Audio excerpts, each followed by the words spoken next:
សួស្តីអ្នកទាំងអស់គ្នាថ្ងៃនេះខ្ញុំមានសាច់រឿងខ្មោចថ្មីមួយដើម្បីលើកយកមកធ្វើការបកស្រាយជូនអ្នកទាំងអស់គ្នាស្ដាប់ដោយសាច់រឿងមួយនេះគឺពាក់ព័ន្ធនឹងមាច់ខ្មោចជើងគោបគឺជាខ្មោចនៅតាមផ្លូវនឹងឯងនៅពេលដែលអ្នកទាំងអស់គ្នាឮពីខ្មោចជើងគោបអ្នកទាំងអស់គ្នាច្បាស់ជាគិតថាគឺជាខ្មោចដែលចាំយកជីវិតរបស់គេប៉ុន្តែខ្មោចជើងគោបមួយនេះមិនត្រឹមតែចាំយកជីវិតរបស់គេនោះទេវាក៏បានធ្វើការលងបន្លាចអ្នកណែដែលមានរឹកសីដាក់ផងដែរដូច្នេះដើម្បីចង់ដឹងថាតើសាច់រឿងនៃខ្មោចជើងគោបនេះវាលងបន្លាចគួរឲ្យខ្លាចយ៉ាងណាសូមទស្សនានៃការបកស្រាយសាច់រឿងរបស់ admin ឥឡូវនេះទាំងអស់គ្នាតែម្ដងទៅផ្ដើមនៃសាច់រឿងដំបូងចេញពីយុវជនម្នាក់ដែលគាត់មានឈ្មោះថា Chester គាត់គឺជាសាក់រៀននៅវិទ្យាល័យថ្នាក់ទី11ហើយដោយសារតែថ្ងៃនេះជាថ្ងៃសុក្រដូច្នេះគ្រូរបស់គាត់ដែលរៀនមកចុងក្រោយនឹងគឺមិនបានមកនោះទេដែលយើងស្គាល់ថាគឺជាម៉ោងល្ងាចនឹងឯងដូច្នេះសល់រយៈពេល1ម៉ោង Chester គាត់មិនទាន់អាចទៅផ្ទះបាននោះទេដោយសារតែគាត់នៅរងចាំបងប្រុសរបស់គាត់ដែលរៀននៅថ្នាក់ទី10ឯណោះពួកគេទាំងពីរនាក់គឺជិះម៉ូតូមករៀនជាមួយគ្នាដូច្នេះបើសិនជាថ្នាក់របស់ Chester អត់ទាន់គាត់ក៏នៅតែត្រូវនៅសាលាចាំបងប្រុសរបស់គាត់ដែរដោយសារតែគាត់មិនដឹងថាធ្វើអ្វីគាត់ក៏បានដើរទៅកន្លែងផ្ញើម៉ូតូទៅអង្គុយលេងជាមួយនឹងមិត្តភ័ក្តិរបស់គាត់ប៉ុន្មានអ្នកទៀតដែលនៅរងចាំបងរបស់ពួកគេដូចគ្នាដែរសរុបទាំងអស់មិត្តភ័ក្តិរបស់គាត់ប៉ុន្មានជាង6នាក់ឯណោះពួកគេកំពុងតែអង្គុយលេងនៅកន្លែងដែលផ្ញើម៉ូតូនៅពេលដែលសិស្សទាំងអស់ចូលរៀនអស់ដូច្នេះគឺនៅសល់តែពួកគេប៉ុន្មានអ្នកតែប៉ុណ្ណោះសាលាក៏ហាក់ដូចជាមានភាពស្ងប់ស្ងាត់ដូច្នេះពួកគេងាយស្រួលនៅក្នុងការនិយាយគ្នាលេងពេលនោះក៏ស្រាប់តែមិត្តភ័ក្តិម្នាក់បាននិយាយទៅដល់រឿងខ្មោចតែម្ដងប៉ុន្តែនៅពេលដែលមិត្តភ័ក្តិម្នាក់នោះកំពុងតែនិយាយរឿងខ្មោចដែលគេបានឮឬក៏ជួបប្រទះនឹងមិត្តភ័ក្តិរបស់គេជាច្រើនទៀតហាក់ដូចជាមិនចង់ស្ដាប់នោះទេដោយសារតែខ្មោចដែលមិត្តភ័ក្តិម្នាក់នឹងនិយាយហាក់ដូចជាមិនគួរឲ្យខ្លាចទាល់ទេសោះជាពិសេសវាមិនសូវជាទំនងថែមទៀតនៅពេលដែលឮពួកគេប្រកែកគ្នាបែបនេះនៅពេលនោះស្រាប់តែលោកពូសន្តិសុខម្នាក់ដែលគាត់មានឈ្មោះថាលោកពូផាតគាត់គឺជាអ្នកយាមនៅក្នុងសាលានឹងតែម្ដងពេលនោះគាត់បានដើរមកកន្លែងពួកគេបន្ទាប់មកគាត់ក៏បាននិយាយថាតើពួកឯងចង់ស្ដាប់រឿងខ្មោចពិតដែលស្ដាប់ទៅមានអារម្មណ៍ថាគួរឲ្យខ្លាចមែនទេនៅពេលដែលឮបែបនេះស្រាប់តែមិត្តភ័ក្តិទាំងអស់រួមជាមួយនឹង Chester ផងដែរបាននិយាយថាត្រូវឲ្យពួកយើងគឺពិតជាចង់ស្ដាប់ពិតមែនណាមួយដោយសារតែឃើញថាពូសន្តិសុខគាត់គឺជាមនុស្សដែលមានវ័យចំណាស់អញ្ចឹងប្រហែលជារឿងរបស់គាត់អាចនឹងគួរឲ្យខ្លាចហើយរឿងរបស់គាត់ឆ្លងកាត់នោះអាចនឹងជារឿងពិតផងដែរដូច្នេះពូគីក៏បានសុំឲ្យគាត់និយាយអំពីរឿងខ្មោចដែលគាត់បានដឹងឬក៏បានជួបប្រទះដោយផ្ទាល់ប្រាប់មកកាន់ពួកគេដោយពួកគេសង្ឃឹមថារឿងនោះច្បាស់ជាគួរឲ្យខ្លាចជាមិនខានភ្លាមនោះលោកពូសន្តិសុខទីតិចក៏បានប្រាប់ថាមិនអីនោះទេអញ្ចឹងពួកឯងឆាប់មកអង្គុយជុំវិញយើងភ្លាមមកចាំយើងនិយាយរឿងខ្មោចឲ្យស្ដាប់ប៉ុន្តែបើសិនជាស្ដាប់រឿងខ្មោចមួយនេះហើយយប់ឡើងខ្លាចក៏មិនទៅយើឲ្យសោះគ្រប់គ្នាក៏បានងក់ក្បាលយល់ព្រមបន្ទាប់មកពូទីតិចក៏បានប្រាប់ថាអញ្ចឹងចាំស្ដាប់ទៅយើងនឹងនិយាយអំពីរឿងមួយដោយរឿងមួយនោះគឺបានកើតឡើងយ៉ាងពិតប្រាកដមែនគឺវាកើតឡើងនៅក្នុងភូមិនៃយើងរស់នៅតែម្ដងគឺជាភូមិនៅពេលដែលយើងរស់នៅឯស្រុកកំណើតឯណោះនៅភូមិយើងនៅពេលនោះផ្លូវដែលចូលទៅក្នុងភូមិមិនទាន់មានចាក់កៅស៊ូអីនោះទេគឺមានត្រឹមតែគ្រួក្រហមតែប៉ុណ្ណោះនៅតាមផ្លូវខ្លះក៏មានចង្ហុកនិងមានទឹកដក់ផងដែរប៉ុន្តែផ្លូវដែលចូលទៅក្នុងភូមិនោះគឺជាប់ជាមួយនឹងខ្នល់កៅស៊ូហើយខ្នល់កៅស៊ូកាលពីចំនួននោះរឿងអំបញ្ញមិនយ៉ាងមិនដែរភ្លាមនោះ Chester ក៏បានឆ្លើយភ្លាមតែម្ដងថារឿងរបស់ពួកឯងក៏រៀងគួរឲ្យខ្លាចដែរបើសិនជាស្ដាប់នៅពេលយប់វិញហើយថែមទាំងមានភ្លៀងតិចនោះច្បាស់ជាមិនហ៊ានទៅមុជទឹកជាមិនខានខ្ញុំសូមសរសើរដល់លោកពូដែលនៅចាំរឿងមួយនេះបានល្អបន្ទាប់មកពូទីតបានសួរថាចុះពួកឯងនឹងចង់ស្ដាប់រឿងទៀតឬក៏អត់ព្រោះអីមើលទៅដូចជានៅសល់កន្លះម៉ោងទៀតមិនទាន់ដល់ម៉ោងដែលពួកឯងត្រូវទៅផ្ទះនោះទេពួកគេក៏បានងក់ក្បាលនិងឆ្លើយព្រមគ្នាតែម្ដងថាចង់ពួកក៏គឺពិតជាចង់ស្ដាប់មួយរឿងទៀតខ្លាំងណាស់រឿងទី1វាល្អស្ដាប់យ៉ាងនឹងទៅហើយចុះតម្រាំតែរឿងទី2ទៀតច្បាស់ជាបាសសោកជាមិនខានលើកពេលដែលលោកពូទីតគាត់ឮបែបនេះគាត់ក៏បានប្រាប់ទៅកាន់ពួកគេថាអញ្ចឹងពួកឯងកុំមាត់អីចាំយើងប្រាប់រឿងមួយទៀតឲ្យពួកឯងស្ដាប់ប៉ុន្តែរឿងលើកនេះគឺរឿងរបស់យើងផ្ទាល់តែម្ដងគឺយើងជួបនៅពេលដែលយើងមានអាយុប្រមាណជាង12ឆ្នាំឯណោះនៅពេលដែលបានឮថាគឺជារឿងផ្ទាល់ខ្លួនរបស់ពូទីតដោយគាត់បានជួបដោយផ្ទាល់បែបនេះធ្វើឲ្យពួកគេគឺកាន់តែមានការចាប់អារម្មណ៍និងផ្ចង់អារម្មណ៍ស្ដាប់ព្រោះអីសូម្បីតែរឿងទី1ហ្នឹងស្ដាប់ទៅវាគួរឲ្យខ្លាចប៉ុណ្ណឹងទៅហើយចុះតម្រាំតែរឿងទី2ទៀតតើវាគួរឲ្យខ្លាចយ៉ាងណាទៅពួកគេមិនហ៊ានមាត់ហ៊ានកនោះទេបាននាំគ្នាផ្ចង់អារម្មណ៍ស្ដាប់ពូទីតនិយាយចំណែកឯពូផាតនៅពេលដែលឃើញពួកគេស្ងាត់មាត់បែបនេះគាត់ក៏ចាប់ផ្ដើមនិយាយតែម្ដងទៅនៅពេលហ្នឹងគឺអំឡុងពេលដែលគាត់មានអាយុប្រមាណជាង12ឆ្នាំគាត់មានបងប្រុសម្នាក់ដែលមានឈ្មោះថាទៀង ให้บองโปรระบอกกอดคือมีอายุประมาณชิงโมเปลใบชนะไอ้เนาะให้บองโปรระบอกกอดคือตรือถือการรองจากเนื้อไอที่รวมแคทโกเวมันตอนเจทุมโดยเปลอะไรได้มันตรำแต่บะเนาะมีนกระไลคละรลกเฮาไอมีนกระไลคละมีนจง6แถมเตียดคือดอยซาแต่เวมันตอนริกจำรานในลาวเพราะไอเรื่องนาวมือนี้คือบ้านกาดลางตังปีอำลงชนำปีพรบนปีพรป่านมอกมาแล้วปันใต้เปนุคือจะเปเวลียมวยแต่เรื่องราวอัพยจำเนื้อเนื่อแต่เมียนกากรุบดันดอบตะเลยสเตอารอมระเบาะประจีจนขมายระเบาะเยียวนาลาวเจียพิเศษคือตามจนนบอดไอหนังไอก็โดยเจียพุ่มระเบาะกอดพองได้พลายเกาซูได้จอบจมวยหนังพลายโจตัวพุ่มระเบาะกอดนังต่างแต่เมียนมนุษย์จีจรานไตรบานสลับเจียบันตอบทุกใบเจียเปนุเวียมันเซาเจียเมียนล้านโมโตจรานอย่างหนาก็ด้อยบรรตายมันดังท่าแฮดไว้บานเจียพลายนุต่างแต่เมียนเนี่ยสลับแบบนี้ปูเก้คือเจือเจาะทาพลายนุจุบะเจียเมียนเจืองกบเจียมันคานเจียพิแสคือกันไหลได้พลายเก่านึงแต่มาดองต่างแต่เมียนมนุษย์จูบโกรธหนักเนยกระไหลนึงเจียหยักหยอบระหดเพื่อเอาหยะภูมิได้เนยกระบายนึงกึดทาเนยที่นุจุบะเจียเมียนเจืองกบเจียมันคานมูลเหตุใดพวกเกบานอ้างแบบนี้โดยซาแต่เมียนเนี่ยภูมิคละทลอบทัวดำนาในไปยบนังคือบ้านเคยเมียนขมาวในตามดองเพลวนังเจงหมอลงบรรลัดพวกเกโดยพวกเกบานกึดทาประหารจีขมาวแดสลับโดยซาแต่กรุธนจราจรหนึ่งเองมันเริ่มแต่ขมาวเจนหมอลงนุเตเนี่ยคลาก็ไตรบานขมาวติงอ้อนุยกชีวิตดำใบจำกระไลจำนูพวกเกแถมเตียดโนเป้ได้เนี่ยภูมิระใบทาในจลังเพลยเกานุเมียนเจิงกุบเนี่ยภูมิก็บานนอมเนียนิมุนเปียซองดำใบหมอกสรอยตึกหนึ่งปรุบปรุมในกลางหนึ่งฟองได้ปันแต่เรื่องราวในการลงบรรลัดก็เนอแต่เมียนต่อแดหากด้วยจีมันมีการสงบสงัดต่อที่ซอเนี่ยคลาชิมาดอกอะไรนั้นก็สลับแต่จรวจงกบทะเลเพลาเถื่อไอ้บักก็สลับเนี่ยคลาวิงคือมีนกรุธนะโดยซาแต่รถยำบกเองจังตือหอยเนี่ยคลาวิงคือมันมีนกรุธนะเอาไว้นุตีปันแต่แบเจตรบานจูบจมวยหนึ่งการลงบรรลัดดอกกูอ้อยคลาดระหดดัลเพย์หนึ่งชื่อจรุซอกเนี่ยคลาสลับก็เมียนใดมันดังทากูถือแบบนานุตีโดยซาแต่ปูเกก็บานนิมนต์เปรซองเหมาะถือปิธีรุ่ยรอลเตอหอยปันแต่เรื่องราวก็เนื้อแต่บรรทอเกิดล้างจีบรรทอบได้ถือไอเนี่ยภูมิเจจานได้เนยจอบทนอยเขาสู้นึงคือมันเมียนดำนอสไลนุตีคือเมียนแต่เมียนการปรงประหยัดได้ครวนไอแต่ปนเนาะ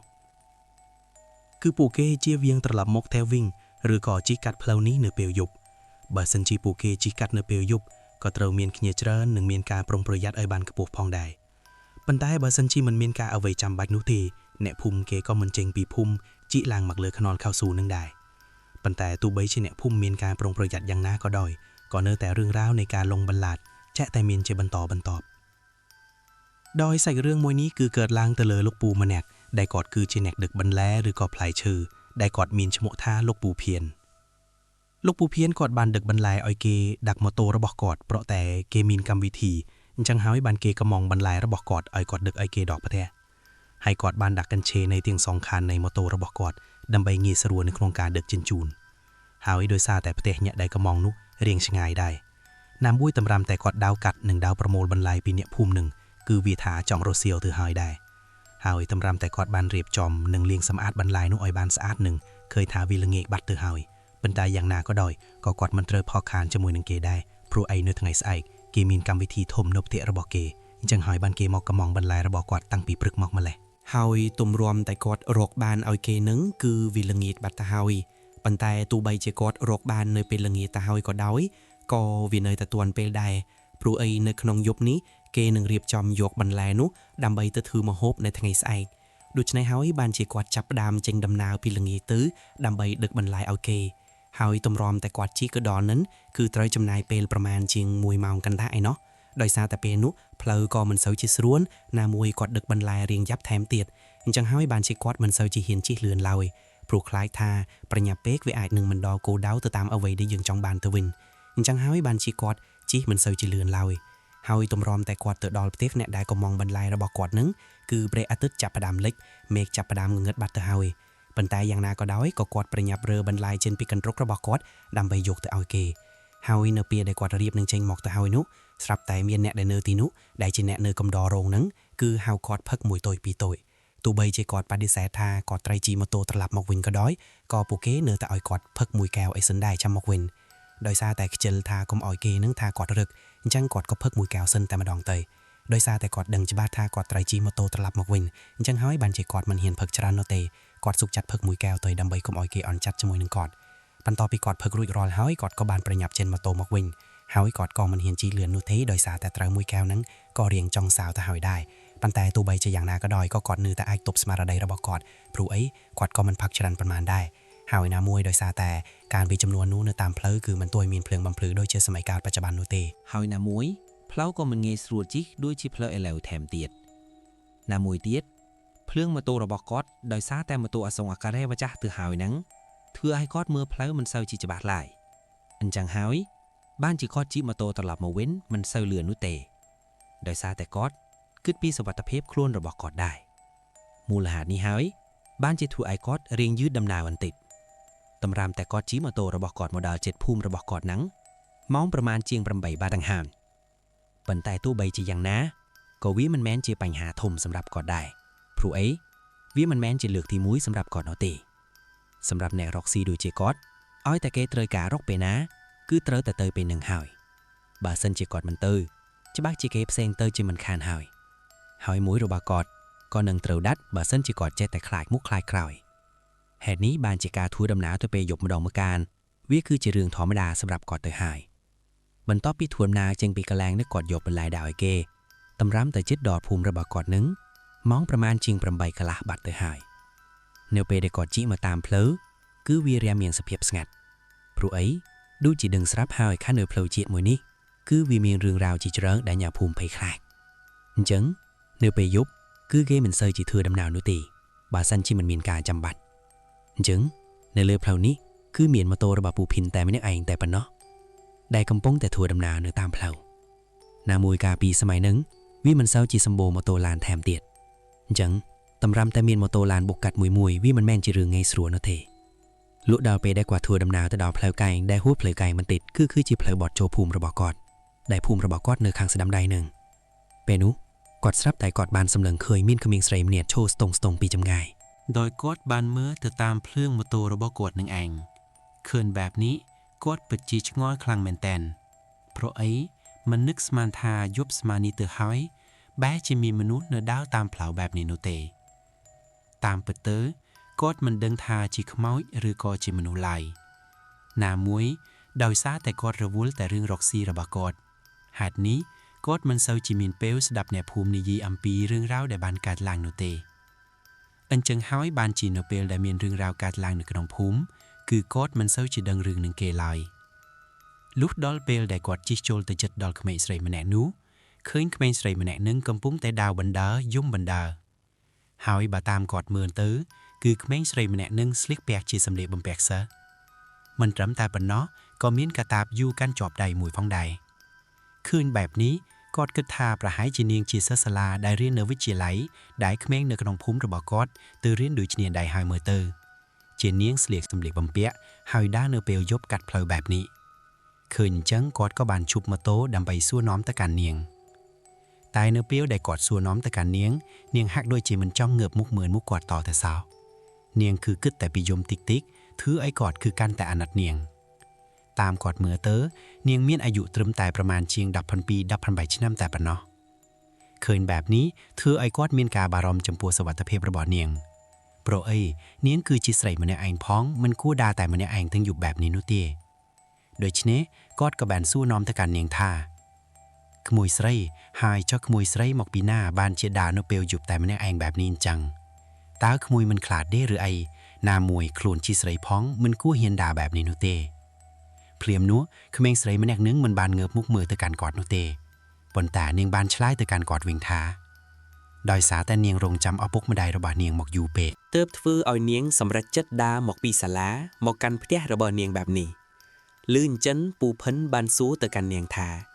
ហើយចុះតើផ្ទះរបស់ក្មួយនៅឯណាព្រោះអីបើតាមពូមើលទៅភិនភៀករបស់ក្មួយដូចជាពូមិនធ្លាប់ស្គាល់តតែសោះបន្ទាប់ពីលោកពូភិនសួរបែបនេះនាងក៏បាននៅតែអោនមុខចុះដដែលហើយនាងបានឆ្លើយទៅកាន់គាត់ថាភូមិរបស់នាងគឺជាភូមិដែលនៅឆ្វេងដៃនឹងឯងបន្ទាប់ពីជិះផុតពីផ្លូវកោងនេះបន្តិចនឹងឃើញភូមិរបស់នាងហើយនាងកំពុងតែដើរទៅផ្ទះតែម្នាក់ឯងនាងខ្លាចជាខ្លាំងបានជានាងដើរបណ្ដាយំបណ្ដាបែបនេះនៅពេលដែលឮអ៊ីងចាំងគាត់ពិតជាមានចិត្តអាណិតទៅលើនាងកាន់តែខ្លាំងព្រោះអីគាត់គិតថាកូនគេកូនយើងប្រហែលជាអ្នកផ្ទះរបស់នាងមានរឿងអីហើយ บ้านจีเหมือนบ้านมอกโยกเนียงแบบนี้ฮุดบันดอยเอาเนียงดาวมอกดอยโคลนแองปีศาลาระโหดมอกดาวตีนี่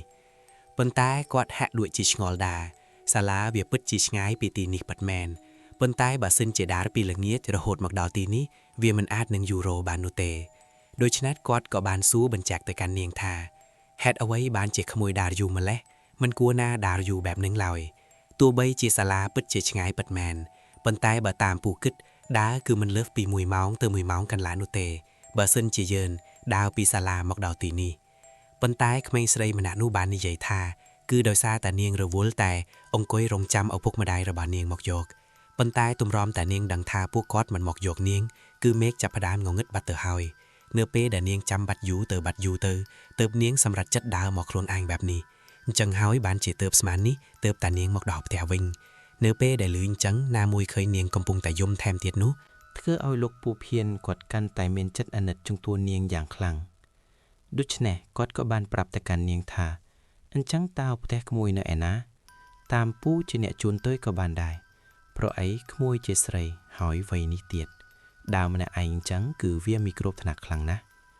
เนื้อเป้ได้บานหรือปูเพียนใหญ่แบบนี้ขมิ้นสไรมันนึงเนียงก็บานเงาะกบายยลปรม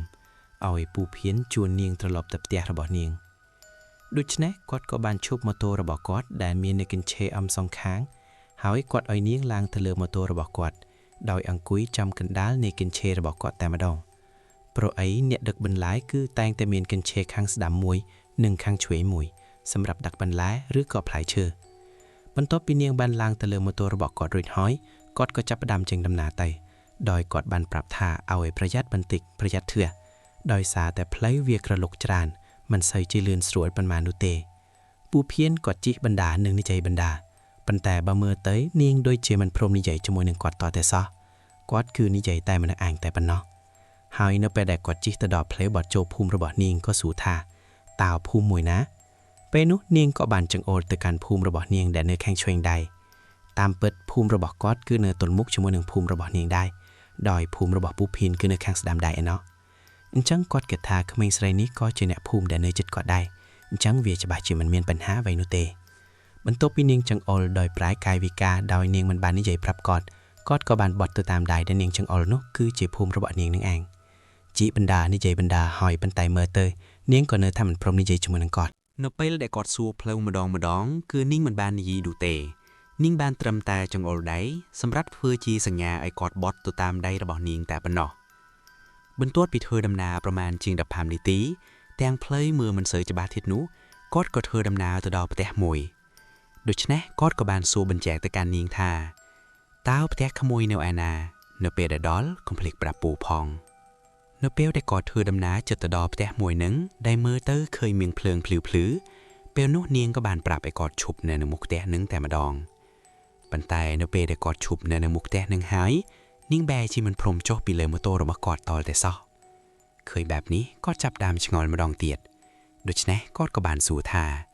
กลางขโมยทานี่คือจิบแต่ระบอกขโมยให้ระบายบานจิปูจวนมาดอลหายขโมยหนึ่งพรมโจเตบแต่ระบอกขโมยเตยเป็นนุเนียงบานกระวีกระบาลพร้อมถึงบานนิยมวยทา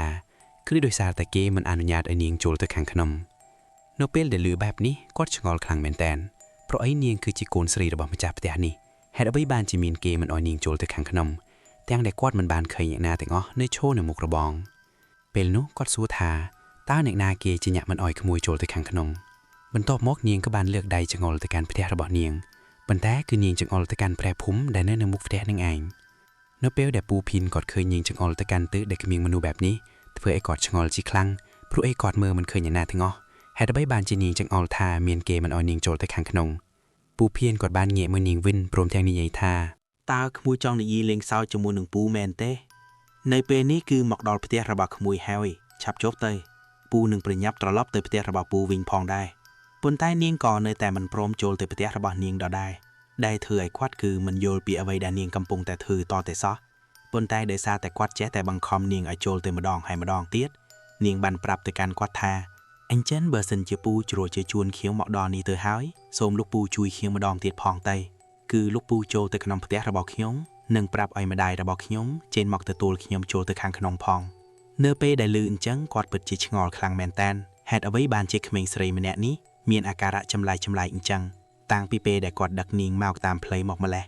អ្វីដែលកាន់តែចម្លែកនៅពេលដែលមកដល់ផ្ទះហើយបែរជាមិនព្រមចូលទៅក្នុងផ្ទះបែរជាឲ្យគាត់ចូលទៅឲ្យម្ដាយរបស់នាងឯមកយកនាងនៅខាងក្រៅថែមទៀត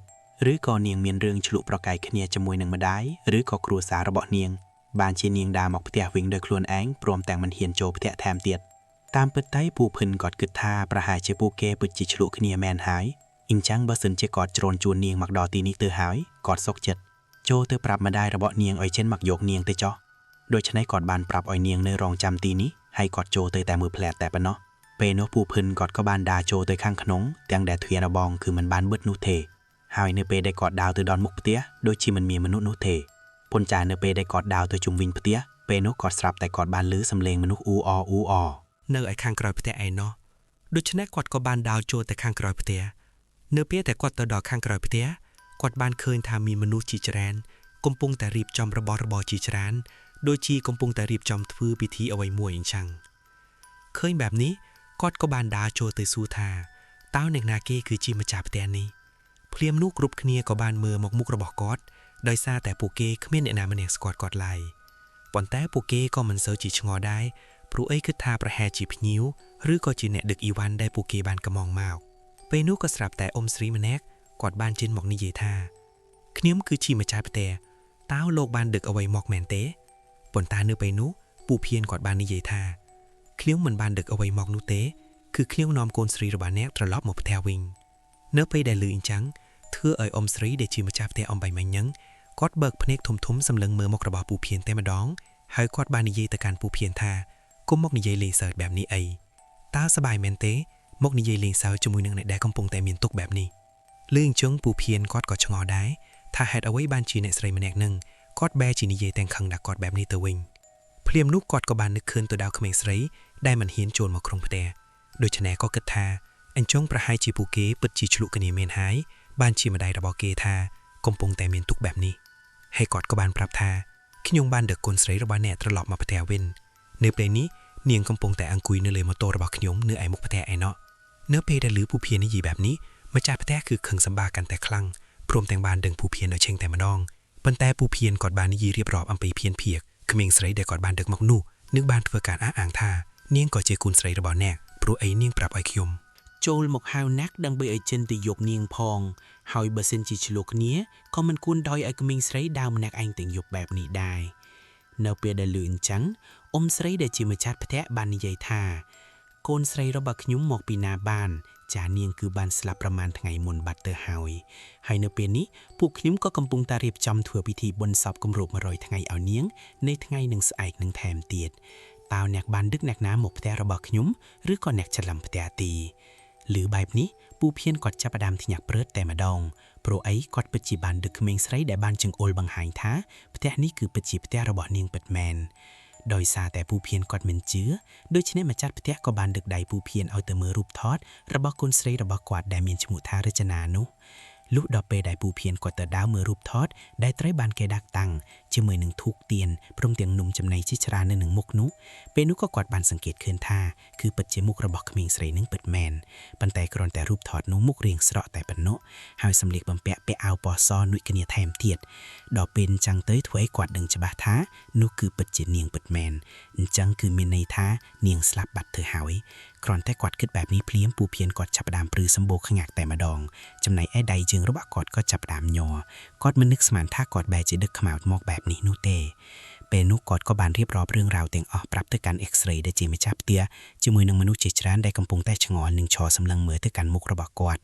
បន្ទាប់ពីពូភៀនគាត់បានរៀបរាប់ប្រាប់រឿងហើយគ្រប់គ្នាក៏បាននាំគ្នាប្រញាប់ស្ទុះចេញមកខាងមុខផ្ទះប៉ុន្តែនៅពេលដែលពួកគេមកដល់របងមុខផ្ទះបែរជាមិនបានឃើញអ្វីនោះទេក្រៅតែពីម៉ូតូរបស់ពូភៀនដោយពាក់ដោយកញ្ឆេទាំងសងខាងតែប៉ុណ្ណោះចំណែកឯពូភៀនវិញគាត់ក៏ឆ្ងល់ដែរព្រោះអីគាត់ពិតជាបានដឹកក្មេងស្រីនោះមកពិតមែនប៉ុន្តែដោយសារតែពួកគេដឹងថាក្មេងស្រីម្នាក់នោះគឺបានស្លាប់ទៅហើយអញ្ចឹងពួកគេដឹងថាតាមពិតវាគ្រាន់តែជាវិញ្ញាណរបស់នាងតែប៉ុណ្ណោះបន្ទាប់មកពូភៀនសួរថាហេតុអ្វីបានជាគាត់បានជួបនាងនៅភ្លើកោងទៅវិញហើយម្ដាយរបស់ក្មេងស្រីដែលមានឈ្មោះរចនានឹងគាត់ក៏បានប្រាប់ថា កូនស្រីរបស់គាត់បានជួបជាមួយនឹងគ្រោះថ្នាក់ចរាចរណ៍ដោយរថយន្តធំដឹកដីហ្នឹងគឺបានបុកនាងស្លាប់នៅភ្លើកោងនឹងឯងអញ្ចឹងហើយបានជាគាត់ជួបនាងនៅទីនោះបន្ទាប់ពីឮបែបនេះពូភៀនបានប្រាប់ទៅកាន់ម្ដាយរបស់រចនាថាអ្នកគួរតែទៅធ្វើពិធីអ្វីមួយយ៉ាងដើម្បីហៅព្រលឹងរបស់នាងឲ្យចេញពីទីនោះព្រោះអីបើតាមគាត់គិតមើលទៅប្រហែលជាព្រលឹងរបស់នាងមិនទាន់បានចេញពីកន្លែងនាងនោះទេបានជាគាត់ជួបជាមួយនឹងនាងនៅភ្លើកោងមួយហ្នឹងទោះបីជាគាត់និយាយប្រាប់ម្ចាស់ផ្ទះបែបនេះក៏ដោយប៉ុន្តែគាត់ក៏នៅតែមានការភ័យខ្លាចដដែលព្រោះអីគាត់មិននឹកស្មានថាគាត់បែរជាដឹកខ្មោយប្រមាណជាង 4-5 គីឡូម៉ែត្រតម្រាំតែគាត់ដឹងខ្លួនចំណែកឯម្ចាស់ផ្ទះនៅពេលដែលដឹងថាខ្មោចកូនស្រីរបស់ខ្លួនលេងជាមួយនឹងពូភឿនបែបនេះគាត់ក៏បានធ្វើការសំទោសពូភៀនដើម្បីកុំឲ្យគាត់នឹងមានការប្រកាន់អីមិនត្រឹមតែប៉ុណ្ណោះក៏បានចាប់របស់របរមួយចំនួនដែលពួកគេយកមករៀបចំធ្វើពិធី100ថ្ងៃឲ្យនាងនៅថ្ងៃស្អែកនឹងផ្ញើទៅឲ្យគាត់ខ្លះទុកជាការសំទោសទៅចោះប៉ុន្តែការពិតទៅពូភៀនគឺគាត់មិនចង់ទទួលយកនោះទេប៉ុន្តែដោយសារតែម្ចាស់ផ្ទះចេះតែបង្ខំឲ្យគាត់យកនិងនិយាយថាបើសិនជាលោកមិនព្រមទទួលនោះទេមានន័យថាលោកនៅតែមានការគុំគួននិងខឹងជាមួយនឹងកូនស្រីរបស់ខៀមដដែលដោយសារតែមិនចង់ឲ្យមានបញ្ហាឬក៏ប្រកែកគ្នាច្រើនជាពិសេសពេលវេលាយប់ទៅហើយគាត់ក៏ប្រញាប់ទៅផ្ទះវិញថែមទៀតគាត់ក៏បានទទួលយកតែម្ដងទៅហើយគាត់ក៏បានឡើងម៉ូតូរបស់គាត់ត្រឡប់ទៅវិញទាំងដែលគាត់នៅតែមានការភ័យខ្លាចនៅឡើយប៉ុន្តែនៅពេលដែលគាត់ជិះបណ្ដើរគាត់នឹកគិតនៅក្នុងចិត្តថាចុះបើសិនជាគាត់បានជួបនាងទៀតតែគាត់គួរតែធ្វើបែបណាទៅកាលពីមុនគាត់មិនខ្លាចដោយសារតែគាត់មិនដឹងប៉ុន្តែនៅពេលនេះគឺគាត់បានដឹងទៅហើយថានាងគឺមិនមែនជាមនុស្សនោះទេដូច្នេះគាត់គិតថាគាត់ប្រហែលជាធ្វើជាមិនឃើញនាងទៅចោះចាត់ទុកថាថ្ងៃនេះគាត់សួយទៅចោះដែលបានជួបជាមួយនឹងខ្មោចគិតបណ្ដាក៏បានជាបណ្ដាយូរភ្លេចខ្លួនក៏ស្រាប់តែគាត់ភឺដំណើរទៅដល់ផ្លូវខ្នល់ជាតិវិញតែម្ដងហើយគាត់ក្រៃឆ្លងផ្លូវខ្នល់ជាតិមួយនេះចូលទៅកាន់ភូមិរបស់គាត់ប៉ុន្តែនៅពេលដែលគាត់ជិះទៅដល់ផ្លូវខ្នល់ជាតិក៏ស្រាប់តែគាត់បែរជាបានឃើញក្មេងស្រីនឹងម្ដងទៀតប៉ុន្តែលើកនេះគឺសម្ភារគួរឲ្យខ្លាចជាខ្លាំងព្រោះអីក្មេងស្រីនឹងដឹងថាគាត់ដឹងថានាងជាខ្មោចទៅហើយក្មេងស្រីម្នាក់នឹងគឺកំពុងតែដេកនៅលើផ្លូវដៃរបស់នាងនិងជើងរបស់នាងដាវបាក់ជើងដាវបាក់ឡើងមកលើក្បាលចំណែកឯដៃវិញគឺត្រូវបានកាត់ទៅខាងក្រោយមើលទៅគឺពិតជាគួរឲ្យខ្លាចខ្លាំងមែនទែនហើយនៅគ្រឿងសម្លៀកបំពាក់ជាសិតថែមទៀតប៉ុន្តែអ្វីដែលមិននឹកស្មាននោះគាត់បែរជាបានឮសំឡេងរបស់នាងស្រែកមកកាន់គាត់ថានាងអរគុណគាត់ហើយដែលគាត់បានដឹកនាងត្រឡប់ទៅផ្ទះប៉ុន្តែមិនគួរណាគាត់ទម្លាក់នាងចោលធ្វើឲ្យនាងខ្លាចទៅជាបែបនេះនាងចោលឲ្យគាត់ជួយមកទាញដៃទាញជើងរបស់នាងឲ្យបានល្អត្រឹមត្រូវឡើងវិញឃើញបែបនេះគាត់ពិតជាភ័យខ្លាំងមែនទែនមិនគួរណាឯងខំធ្វើល្អហើយបែរជាមុខលងប្រឡាក់ឯងថែមទៀតធ្វើបុណ្យជាមួយនឹងខ្មោចពិតជាមិនបានបុណ្យពិតមែនគាត់ក៏បានមួលម៉ូតូរបស់គាត់ប្រញាប់ចូលទៅថនភូមិរបស់គាត់តែម្ដងទៅដោយគាត់មិនបានឈប់និយាយឬក៏អ្វីជាមួយនឹងនាងនោះទេប៉ុន្តែនៅពេលដែលគាត់កំពុងទៅជិះម៉ូតូនឹងគាត់ក៏នៅតែភ័យនៅក្នុងចិត្តថាចុះបើសិនជានាងមកអង្គុយនៅពីក្រោយម៉ូតូរបស់គាត់ទៀតតើគាត់គួរតែធ្វើបែបណាទៅ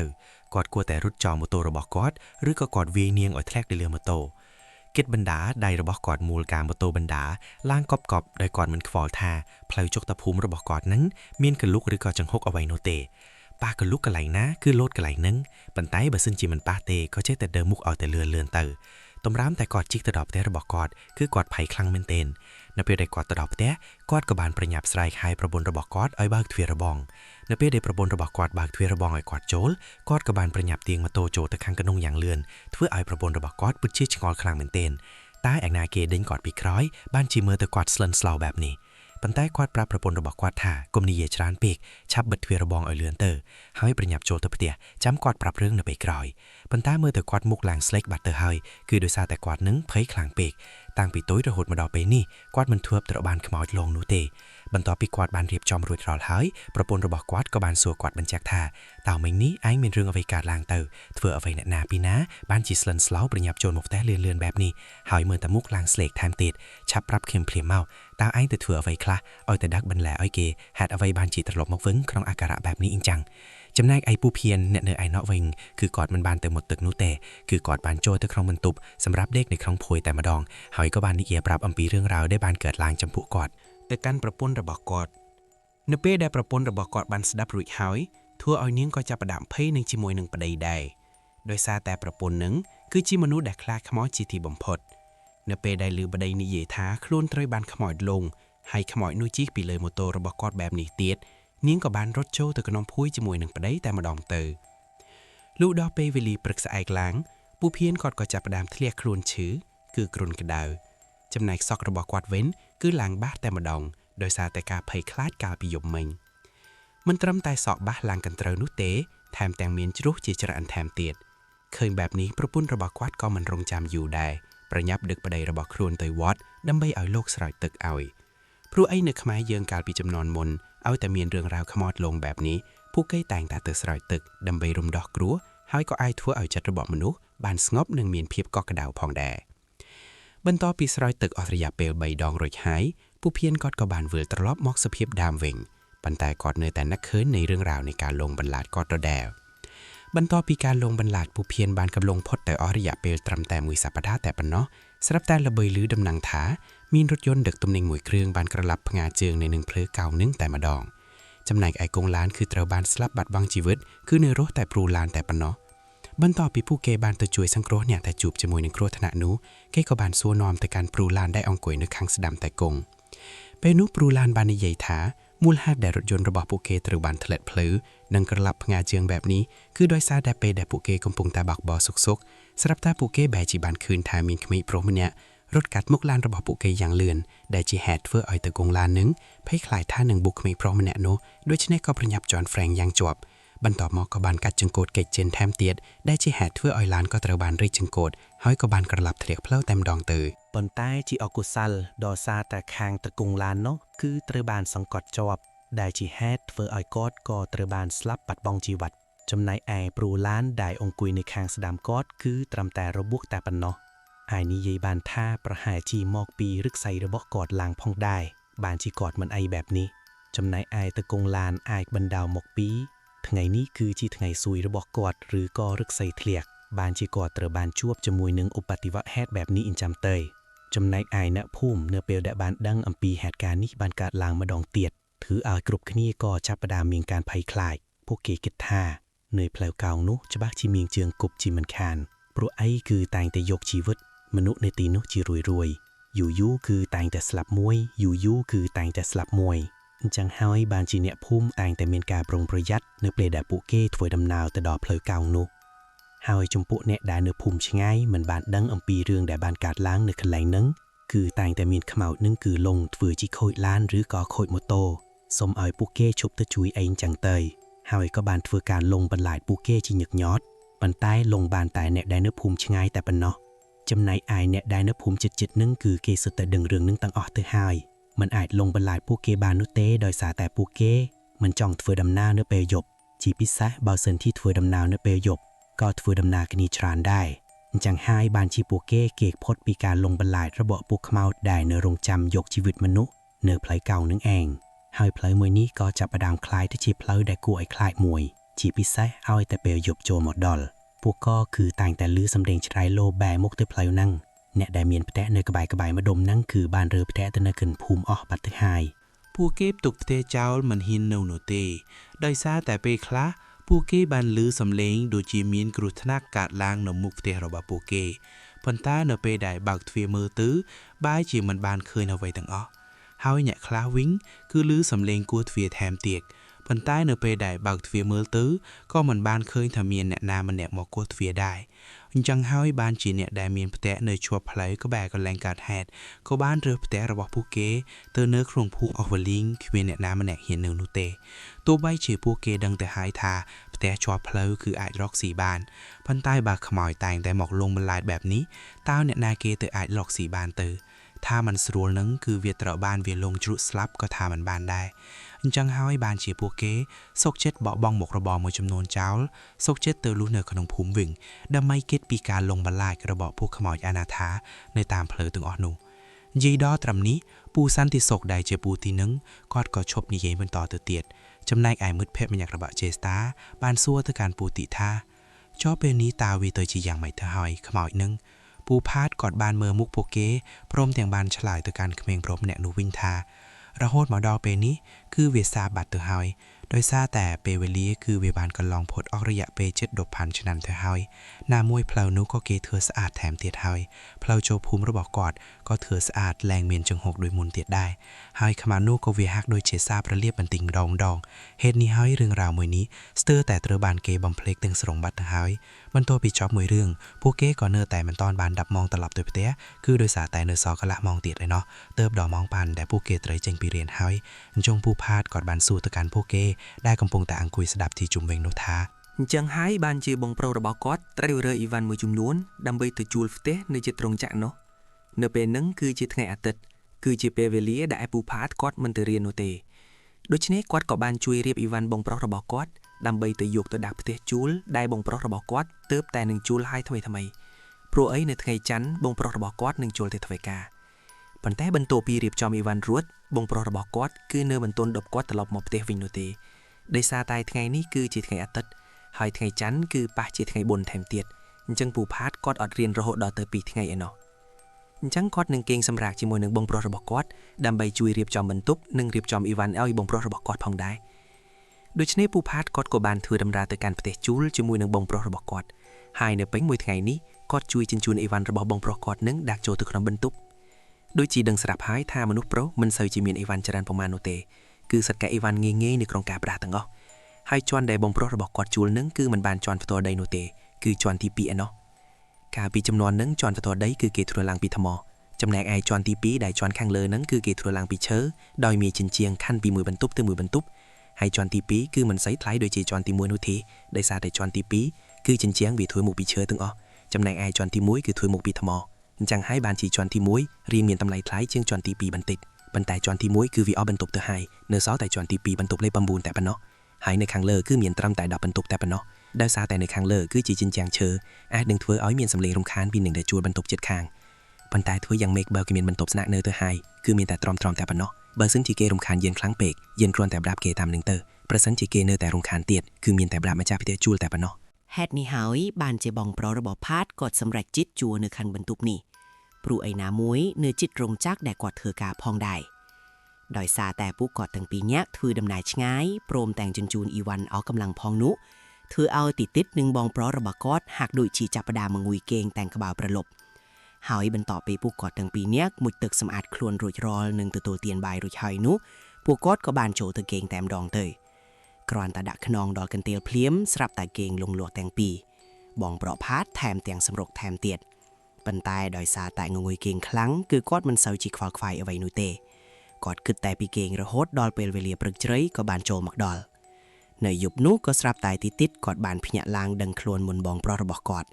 គឺដោយសារតែគាត់លីសំឡេងអ្នកជិតខាងហ្នឹងគឺមានការឆ្លោះប្រកែកគ្នាខ្លាំងព្រមទាំងធ្វើឲ្យមានសំឡេងក្ដួងក្ដាំងថែមទៀតដូច្នេះគាត់ក៏បានក្រោកឡើងនិងដាស់បងប្រុសរបស់គាត់ពេលដែលបងប្រុសរបស់គាត់ក្រោកឡើងគាត់ប្រាប់ថាមើលទៅអ្នកជិតខាងរបស់បងពេលនេះកំពុងតែឆ្លោះគ្នាលូឡរោគតែដេកមិនបានតតែសោះមិនដឹងថាពេលនេះគឺជាយប់ដែលគេកំពុងតែសម្រាកនោះទេ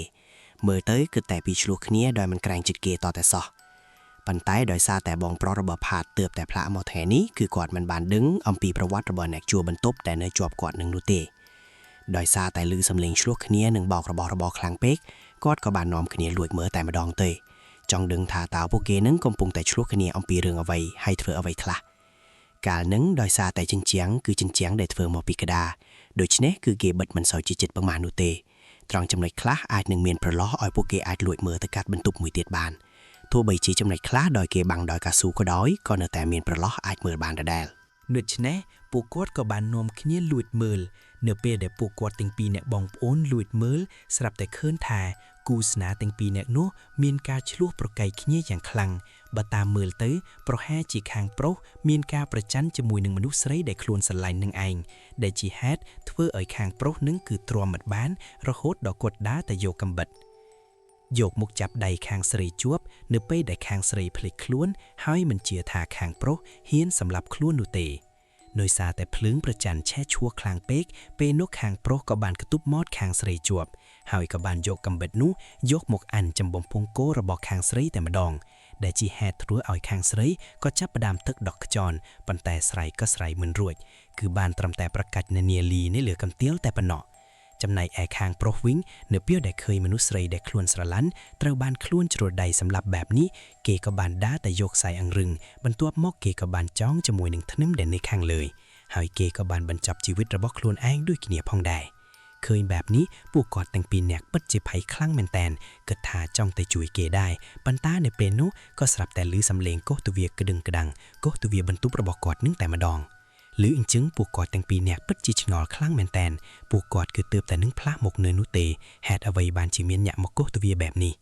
ពេលនោះបងប្រុសរបស់ផាតគាត់ក៏មិនដឹងថាជាអ្នកណាដែរប៉ុន្តែគឺមានតែបើកទ្វារសិនតែប៉ុណ្ណោះប៉ុន្តែនៅពេលដែលគាត់បើកទ្វារទៅស្រាប់តែគាត់បានឃើញថាគឺជាបរិសម្នាក់ដែលជ្រុលដៃសម្រាប់ប្រពន្ធរបស់ខ្លួនឯងអំបញ្ញមីងនឹងឯងបរិសម្នាក់នោះគឺបានស្ដីឲ្យពួកគាត់ថាហេតុអ្វីបានជាពួកឯងចង់ដឹងឮរឿងរបស់គេខ្លាំងម្ល៉េះហេតុអ្វីបានជាពួកឯងលួចមើលយើងចឹង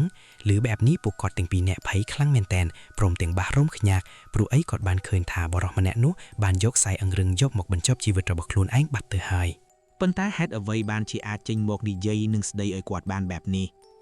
មិនត្រឹមតែប៉ុណ្ណោះថែមទាំងបានដឹងថាពួកគាត់កំពុងតែលួចមើលពួកគេទាំងពីរនាក់ថែមទៀតបុរសម្នាក់នឹងមិនតពីស្ដីឲ្យពួកគាត់រួចហើយក៏បានដាវទៅបាត់ទៅ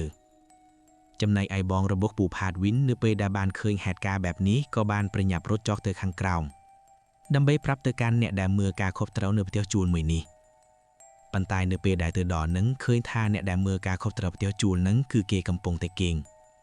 នៅពេលដែលគាត់រៀបរាប់ប្រាប់អំពីរឿងរ៉ាវដែលបានកើតឡើងអ្នកម្ចាស់ផ្ទះជួលបែរជាមិនសូវជារវល់នោះទេប្រាប់ទៅកាន់គាត់ថាឲ្យគុំទៅរវល់រឿងរបស់គេច្រើនពេកឆាប់ឡើងទៅគេងទៅចាំព្រឹកឡើងចាំគាត់គឺជាអ្នកដោះស្រាយ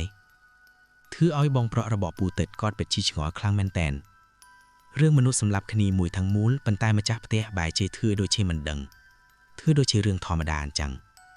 ប៉ុន្តែដោយសារតែគាត់ព្យាយាមប្រាប់ម្ដងហើយម្ដងទៀតគេនៅតែធ្វើមិនដឹងបែបនេះ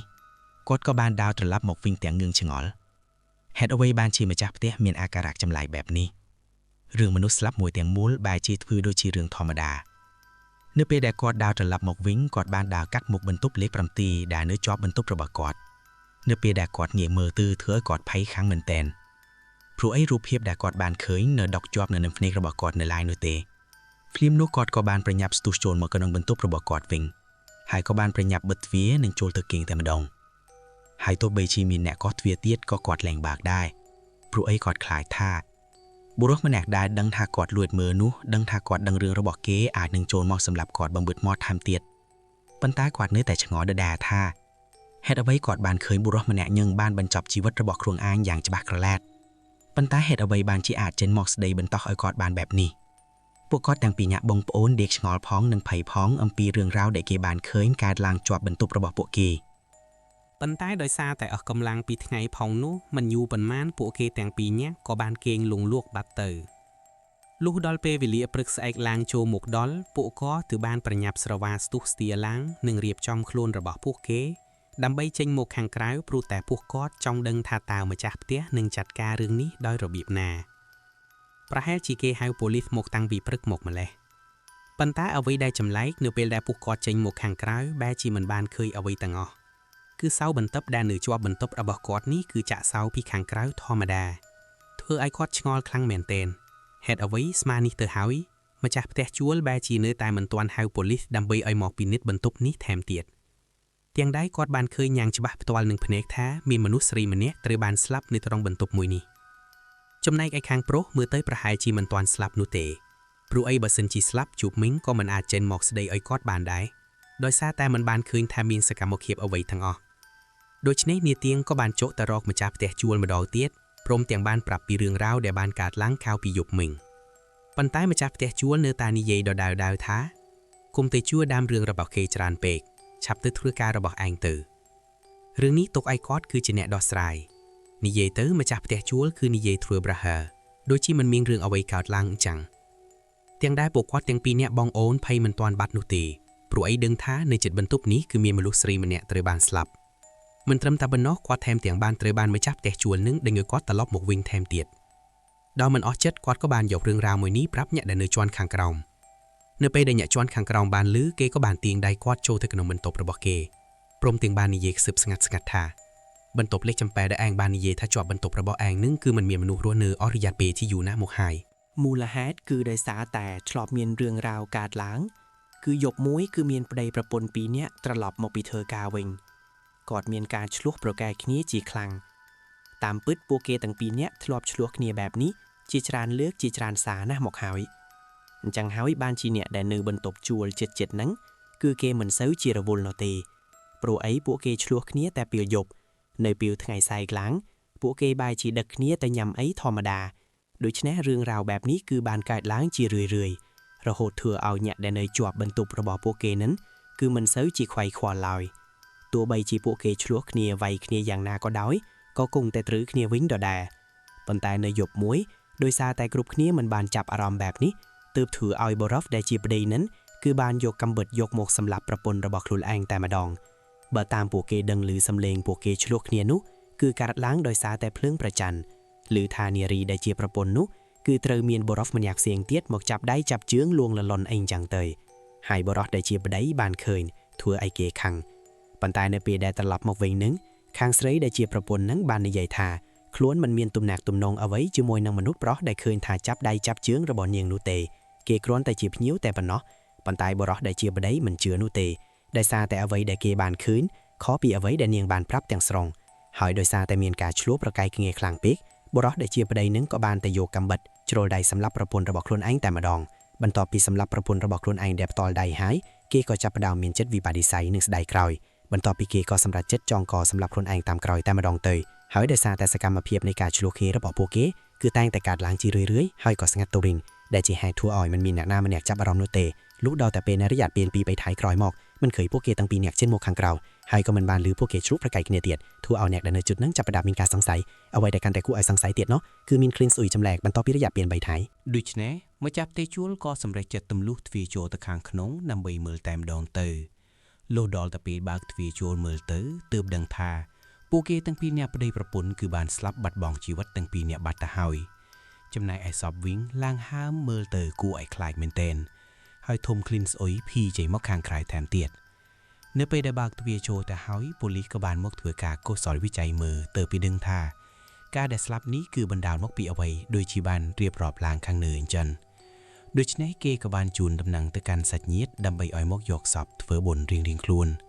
ប៉ុន្តែបន្ទាប់ពីពីអ្នកប្តីប្រពន្ធនឹងស្លាប់បានរយៈពេល7ថ្ងៃក្រោយមកស្រាប់តែមានរឿងរ៉ាវចម្លែកកាត់ឡើងជាញឹកញាប់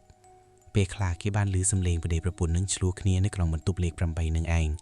ទាំងដែលគ្រប់គ្នាមិនដឹងទៅហើយថាគ្មានមនុស្សរស់នៅនោះទេគឺដោយសារតែម្ចាស់បន្ទប់ទៅតែនឹងស្លាប់អញ្ចឹងហើយក៏មិនទាន់មានអ្នកដែលមកជួលនៅថ្មីដែរប៉ុន្តែអ្វីដែលចម្លែកនោះពួកគេគឺតែងតែលើប្តីប្រពន្ធទាំងពីរនាក់នោះឆ្លោះគ្នាវាយគ្នាបោកប្រាស់របស់របរព្រមទាំងនិយាយគ្នាពាក់ព័ន្ធនឹងរឿងប្រច័ណ្ឌអីនឹងឯងបន្ទាប់ពីពួកគេឆ្លោះគ្នាអស់ចិត្តសំឡេងនោះក៏ត្រូវបានស្ងាត់ទៅវិញពួកគេតែងតែលើបែបនេះជាញឹកញាប់ពេលខ្លះវិញថែមទាំងបានដាវកោសបន្ទប់របស់គេថែមទៀតអញ្ចឹងហើយបានជាអ្នកដែលនៅជាន់ខាងលើអ្នកខ្លះត្រូវបានរើចេញមិនហ៊ានស្នាក់នៅនោះទេគឺមានតែអ្នកដែលនៅជាន់ខាងក្រៅដែលពួកគេមិនសូវខ្លាចបន្ទាប់ពីរឿងរ៉ាវនឹងកើតឡើងដូចនេះម្ចាស់ផ្ទះជួលក៏បាននិមន្តព្រះសង្ឃមកឲ្យសូត្រមន្តនៅបន្ទប់ជាន់ខាងលើជាពិសេសគឺបន្ទប់លេខ8នឹងតែម្ដងគឺដើម្បីបណ្ដេញវិញ្ញាណខ្មោចកុំឲ្យវាមកនៅទីនេះបើវានៅទីនេះម្ចាស់ផ្ទះជួលច្បាស់ជារកស៊ីមិនកើតនោះទេព្រោះគ្មានអ្នកណាម្នាក់ហ៊ានស្នាក់នៅបន្ទប់របស់ខ្លួនទៀតឡើយហើយបន្ទាប់ពីធ្វើពិធីនេះរួចរាល់ហើយយ៉ាងណាក៏ដោយក៏នៅតែមានសម្លេងលោឡាចេញពីបន្ទប់លេខ7នឹងដដែលដែលជាហេតុធ្វើឲ្យមនុស្សចាប់ដើមរើចេញម្ដងមួយរហូតតតែអស់គឺទើបតែមានអាប្អូនឯងអ្នកហ៊ានចូលមកនៅដំបូងឡើយពួកយើងមិនដឹងនោះទេប៉ុន្តែនៅពេលដែលពួកយើងបានឃើញពួកឯងរើចូលមកទៅហើយយើងក៏មិនហ៊ាននិយាយប្រាប់អ្វីច្រើនដែរ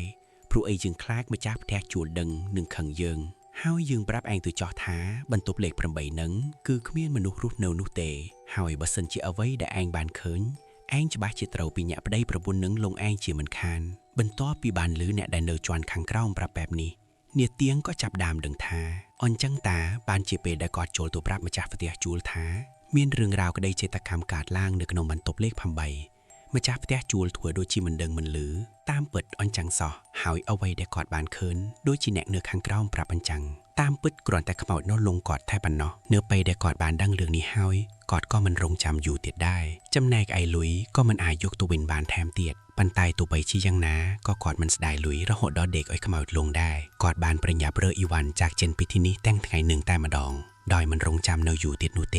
เมื่อสันชิกอดสนักเนยที่นี้เนื้อกระนงยบมวยเตียดชะบะเชตเราขโมยพี่เนี่ยประเดประพุนนึงลงเตียดเชมันคานโดยชนะเนียดเตียงก็บานเรเจนพร้อมแต่งดาวรบแต่จูทำไมเสียงเตียดแดนเนยจิตรงจาระบกอดนี่คือเชสัยเรื่องพุทธระบาลูกปูสันติสุขได้กอดบานจูประแตะจมือหนึ่งบองเพราะระบกอดเนื้อเปได้กอดเนื้อขเมงจำนายไอผู้เกได้อังกุยสดับกอดลางจำหอมอดนุผู้เกเป็นอารมณ์ทารินปรือสัมโบได้บรรตัวปิสดับเรื่องขมาวระบปูสันติสุขนิยัยพระผู้เกระคนดอเตอปีเรื่องชอบกันนี้กำปงแต่คลาดสุกสลับแต่สำลิงจวงก็บานบรรลือลางเพื่อไอผู้เกพยักลางกระเยงเพราะถ้าดอเปเวเลียได้เกเตอร์เจนปีเรียนหายสัจเรื่องระบายเยิงก็บานบรรจับตรำแต่บรรนังแองจุด subscribe กันอยู่มันแนกงวยพองใช้กำลังเจ็ดสมอักคุณเอาพวกมาได้บองพร